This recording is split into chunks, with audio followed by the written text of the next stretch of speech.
Olá, tudo bem com vocês? Hoje eu vou falar de um assunto que eu amo, cinema. Mas eu vou falar do cinema brasileiro. Você conhece a história do cinema brasileiro? Não, né? Até porque o cinema brasileiro pouco tem divulgação. Então, o cinema brasileiro, ele entra em cena no dia 8 de julho de 1896, 7 meses após a exibição do filme Saída da Fábrica dos Irmãos Lumieres. Tá? Quem são esses irmãos Lumieres? Eles são os precursores do cinema na França. Tá? Quem trouxe o cinema para o Brasil foi o belga Henri Paliere, que ele fez essa demonstração, né? Esse dia de cinema para poucos, tá? Para uma classe privilegiada, e eram apenas 8 filmes, 8 pequenos filmes de apenas 1 minuto. Então, entre cada filme havia um intervalo. Então, foram 8 filmes de apenas 1 minuto. Então, pouquíssimo. E esses filmes, eles não contavam histórias, eram cenas do cotidiano das pessoas. Então, por exemplo, eram cenas das pessoas indo para o trabalho, eram cenas das pessoas tomando café da manhã, eram cenas das pessoas escovando os dentes, eram cenas do cotidiano. Não eram histórias como que a gente vê hoje. Um ano após a exibição do primeiro filme aqui no Brasil, foi inaugurada a primeira sala de cinema. Porque aquela sala onde o belga Henri Paliere, ele fez a exibição daqueles 8 filmes de 1 minuto, era alugada. Então, houve a inauguração da primeira sala de vídeo, ou seja, sala de cinema, e foi no Rio de Janeiro. Tá? Então, o Rio de Janeiro era o local aonde aconteceu, era o centro da cultura nacional. Então, naquela data, foi inaugurada a primeira sala de cinema, tá? Chamada Salão de Novidades de Paris, em homenagem a Paris, cidade de luz, aonde vieram os irmãos Lumieres, propagadores dos filmes, do cinema. Tá? O primeiro filme brasileiro, não existe registro dele, tá? Então, pouco se sabe, não tem fotos, não tem quase nada dele. Então, o que tem se falado, que ele é um filme de 1 minuto, gravado no Rio de Janeiro, na Baía de Guanabara, tá? Realizada por um imigrante italiano chamado Afonso Segreto, no ano de 1848. O primeiro longa-metragem de ficção veria em 1908, pelas mãos de Antônio Leal, com 40 minutos de duração. Essa película, como eles chamavam, os filmes, não eram chamados filmes em si, eram chamados películas, tá? Era baseada em uma história ocorrida alguns anos antes, e era um crime, tá? Então, os filmes, os longas-metragens de antigamente, dessa época de 1908, eram-se baseados em crimes ou histórias reais, não eram filmes de ficções como ocorrem hoje. Então, o que acontece? Foi um filme de um crime que mostrava assassinatos numa praia do Rio de Janeiro e um roubo a uma joalheria, tá? Então, a família das pessoas envolvidas, elas não gostaram disso e houve uma grande repercussão. As produções de ficções conhecidas como filmes pousados eram filmes realizados pelos proprietários das salas de cinemas do Rio de Janeiro e São Paulo. Quer dizer, o eixo Rio e São Paulo, eles eram muito marcados.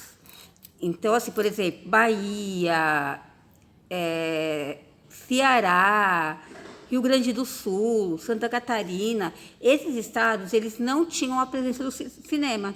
Só Rio de Janeiro e São Paulo, tá? E todos os filmes eram inspirados em fatos reais, como eu falei para vocês. Mas haviam algumas comédias, tá?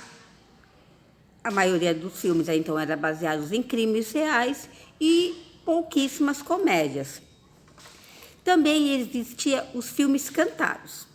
Como que eram esses filmes cantados? Eram gravados os filmes, as películas eram gravadas, e no dia da exibição do cinema, os atores, eles dublavam a própria cena. Eram os mesmos atores que participavam do filme, eles dublavam a própria cena. E aparecia a legenda. Então, era bem diferente do que a gente vê hoje, né? Mas esses filmes faziam muito sucesso. Outra fórmula bem sucedida ao público eram as adaptações para o cinema de obras literárias. Então, livros, por exemplo, a gente pode se pensar de livros de Machado de Assis, e outros livros, eles eram utilizados para adaptações no cinema. Então, e as pessoas gostavam muito. O mercado nacional sofreu mudanças estruturais durante a Primeira Guerra Mundial. Quando foi a Primeira Guerra Mundial? Foi entre 1914 e 1918. Com a diminuição das produções europeias, as salas de exibição passaram a ser dominadas pelas as exibições hollywoodianas, que é o que acontece hoje. A gente vê que as maiores produções hoje do mundo são hollywoodianas. Ou que isso quer dizer? Que vem dos Estados Unidos. Os Estados Unidos, eles dominam o mercado. Quando a gente vê a questão do Oscar, a maioria dos filmes que ganham o Oscar são filmes americanos e não de outros países, tá? Então, o que era antigamente lá da França, como que a gente viu, os irmãos Lumière, que eram franceses, que dominavam a questão dos filmes, com a Guerra Mundial, eles deixaram de dominar e passou para os Estados Unidos esse legado. E isso veio afetar muito a questão das produções e das taxas alfandegárias, tá? Que eram as taxas pagas para as produções de filme. Fator que enfraqueceu muito a produção local. Já na década de 1930 foi criado o primeiro estúdio brasileiro, a Cinemídia. Os filmes brasileiros mais relevantes desse período, de 1931, foi O Limite, de Mário Peixoto, e A Voz do Carnaval, de 1933. Foi nessa época que se propagou o cinema sonoro e que a gente teve as grandes comédias nacionais, né? Por exemplo, teve uma bem legal, que o nome é Acabaram-se os Otários, de 1929. Entre os anos de 1930, as distribuidoras dos filmes norte-americanos dos países investiram pesado nas salas de equipamentos de cinema para vender os seus filmes falados. Então, assim, o mercado americano investiu muito em sala de cinema. Para quê? Para que os seus filmes fossem vendidos. Mas a produção de filme nacional, dos nossos filmes brasileiros, não houve investimento. Então, assim, os filmes nacionais tiveram que se adaptar ao modelo de Hollywood. Então, tudo que se fosse fazer de filme era aquele modelo americano. Não era um modelo brasileiro, nacional. Então, tinha sempre aquela pitada americana, das grandes produções americanas, das narrativas americanas. Passando essa fase, o Cinédia, que é aquele primeiro estúdio de gravações de filme, começou a produzir filmes com aspectos hollywoodianos.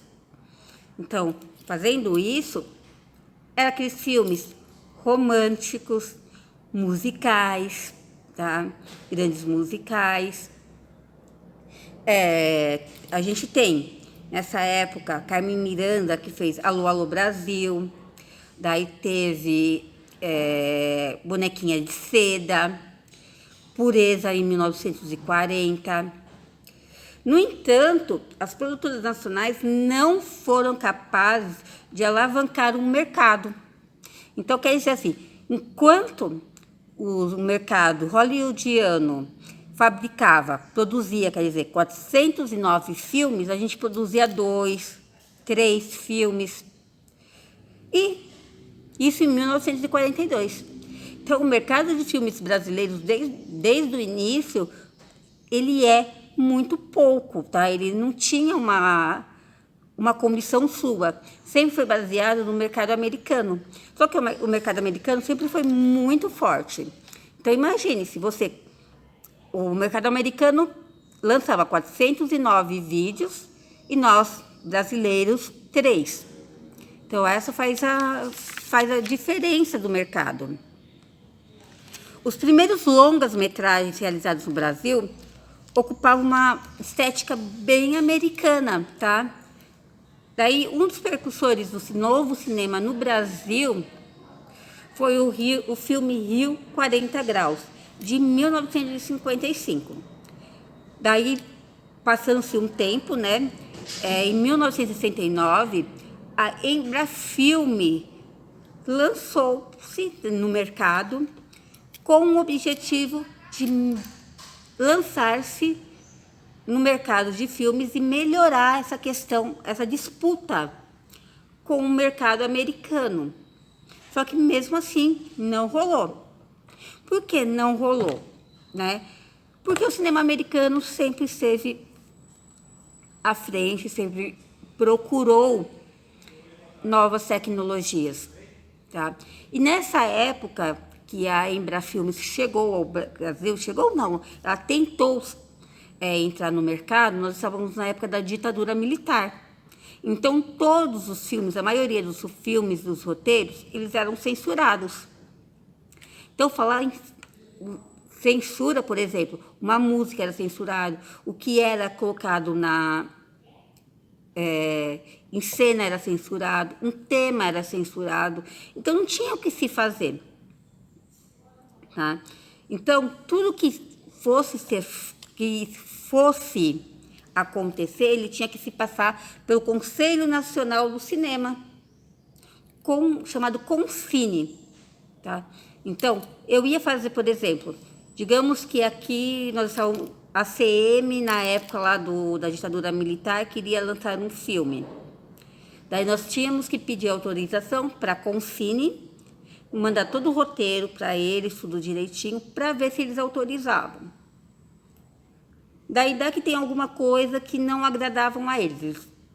Daí lá, não, restava um pouquinho. Como tinha que refazer tudo. Então, isso foi um agravante para o bom andamento do cinema nacional.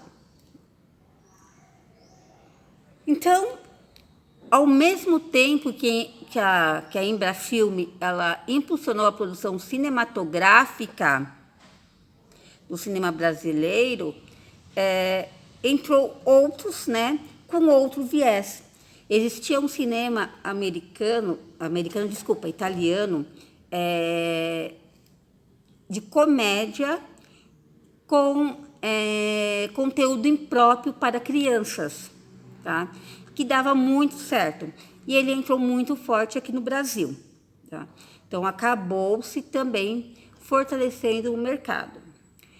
Mas vamos falar sobre o atual cenário do cinema brasileiro. Poucos filmes são lançados no Brasil. Então, a gente vê o cinema de 10, 12 filmes lançados de outros países, a gente vê 2, 3 filmes brasileiros. Por que isso? Poucos têm se investido nele. Existe, sim, uma lei que estabelece, que investe na produção cultural brasileira. Esse incentivo, muitas vezes, ele é pouco, porque uma produção de um filme demora de 1 a 2 anos. e sai muito caro. O produtor, né, ele faz o pedido, toda a documentação, tudo direitinho. Muitas vezes demora para sair.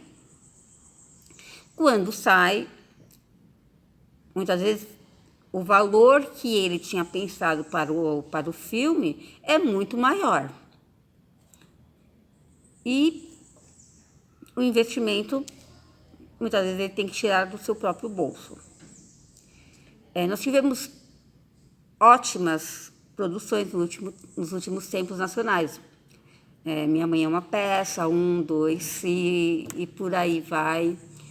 Outros filmes nacionais. Nenhum filme brasileiro, o Quatrilho, né, que chegou próximo ao Oscar, mas poucas são as produções. Também cabe a nós valorizar o cinema brasileiro. Porque quando se fala em cinema brasileiro, não é de qualidade, é chato. Mas vale a pena, gente. Tem muitos bons filmes brasileiros para a gente curtir, tá? Tem histórias de pessoas que passaram pela nossa história. Tem essa história do Cazuza, Renato Russo e outros, né, da nossa música, que são contados no cinema. Você super veterano, você super veterana, deve lembrar de muitos filmes nacionais. Você deve lembrar que você ia lá no cinema, ainda não era essa coisa digital, os filmes eram rolos, né, que tinha que ter aquela pessoa no fundo lá do cinema, rodando o filme, as salas eram diferentes. Os namorados, os veteranos, né, iam com o namorado, com a namorada. Era um momento muito bom para eles. Os pequenos cinemas das cidades do interior, depois que o cinema chegou em todo o Brasil, quem morava no interior e quando tinha aquela inauguração do cinema da sua cidade, era uma grande festa. Então, o cinema faz parte da nossa cultura. E a gente nós precisamos valorizar o cinema nacional. Nós precisamos valorizar a nossa cultura. Por isso que nós, educadores da SEMI Guarulhos, resolvemos fazer esse vídeo sobre o cinema nacional, para contar um pouquinho dessa história, que não foi fácil. Tá? Desde dos primeiros filmes até o que nós temos hoje, foi uma trajetória muito difícil. Nós tivemos modelos de filmes americanos, nós tivemos intervenções da ditadura militar, e hoje nós temos uma cultura de cinema pouco assistida. Cinema nacional, porque quando se lança um filme americano, todos vão para o cinema. Quando se lança um filme nacional, poucos assistem. Hoje nós temos a sala Itaú Cultural, poucos vão para essa sala do Itaú Cultural. Poucos sabem do cinema brasileiro. Então fica a dica para vocês curtirem o cinema brasileiro. Só uma dica, aqui no Brasil, tá? Eu vou pegar um papelzinho aqui que tem os números. O Brasil possui atualmente 3.316 salas de cinema. Muitas pessoas falam, não é caro ir ao cinema. Adquirir cultura não é caro. E a cultura nacional faz parte de nós. Agradeço a todos vocês por ter ficado comigo nesse vídeo e até a próxima.